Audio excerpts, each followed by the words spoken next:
ఇది ఇట్లుంటే వీళ్ళు చూడు. రైతన్న గోస నిరసన జాగారం.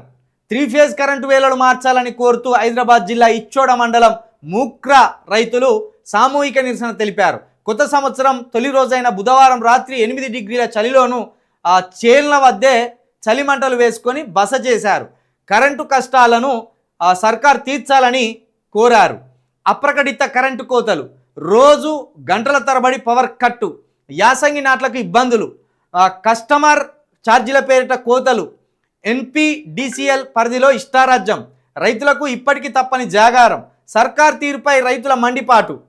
ఇంకా ఇది చూడుర్రి రైతులు, మీకు అర్థం కాలేదు. రైతులు మీకు బరాబర్ టైంకి నీళ్ళు, టైంకి కరెంటు, మీరు ఎప్పుడు ఏ టైంకైనా పోయి కరెంట్ వేసుకుంటే నిజంగా మీకు అర్థం కాలేదేమో. ఇక ఇప్పుడు ఇట్లా చలిమంటలు వేసుకొని ఈగంలో కూర్చొని కరెంటు కోతలు అని చెప్తా అంటే ఇప్పుడు కేసీఆర్ విలువ మీకు తెలుస్తున్నదేమో, ఇప్పుడు బీఆర్ఎస్ పాలన విలువ తెలుస్తున్నదేమో అనిపిస్తాను. 24 గంటల కరెంటు ఇవ్వడు కాంగ్రెస్ వస్తే, మళ్ళీ 9 గంటల కాడికే వస్తుంది కరెంటు.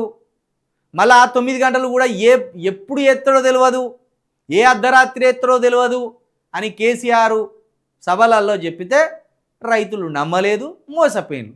సేమ్ కేసీఆర్ చెప్పిందే వచ్చింది. ఎప్పుడు ఎత్తాడో తెలియదు 3 ఫేజ్ కరెంటు, ఎప్పుడు పోతుందో తెలియదు 3 ఫేజ్ కరెంటు. ఇండ్లలోనే కరెంట్లు పోతున్నాయి, హైదరాబాద్లోనే కరెంటు పోతుంది. కిరణ్ కుమార్ రెడ్డి చెప్పిన దగ్గరికి తీసుకొచ్చేటట్టున్నారు వీళ్ళు.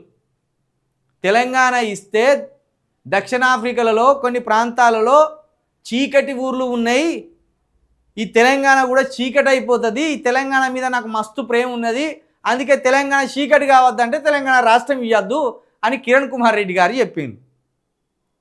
మరి రేవంత్ రెడ్డి గారి పాలన చూస్తే మళ్ళీ గట్లనే చీకట్లకు నెట్టేసే రోజులు తీసుకురాబోతుండేమో అనిపిస్తాను.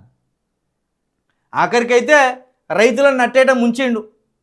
3 ఫేజ్ కరెంటు ఎప్పుడు ఇస్తాడో తెలుస్తలేదు, బాయికాడికి పోయి ఎప్పుడు నీళ్ళు కట్టుకోవాలో వాళ్ళకి అర్థమైతే లేదు. ఇక అట్లా అర్థం కాక ఇట్లా జాగారాలు చెప్తాను, జాగారాలు.